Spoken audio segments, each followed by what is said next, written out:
ମୁଁ ବର୍ତ୍ତମାନ ମାନ୍ୟବର ଉପବାଚସ୍ପତିଙ୍କୁ କିଛି କହିବାକୁ ଅନୁରୋଧ କରୁଛି।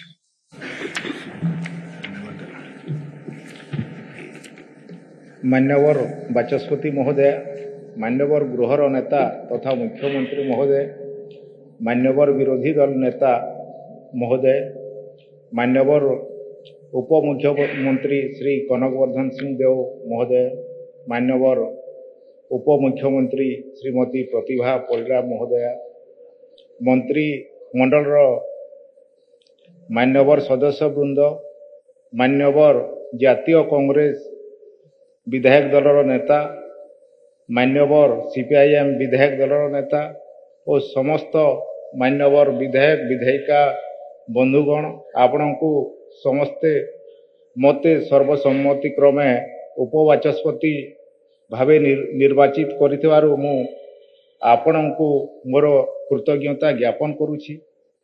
विधानसभार गृह गणतंत्र एक मंदिर। मु आशा करुछि आमे समस्ते मिलिमिशि एई पवित्र गृहर मर्यादा रक्षा करिबा पई यत्नवान हेबा।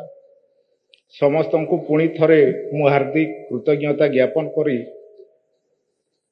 करिबा सहित धन्यवाद अर्पण करुछि। जय हिंद।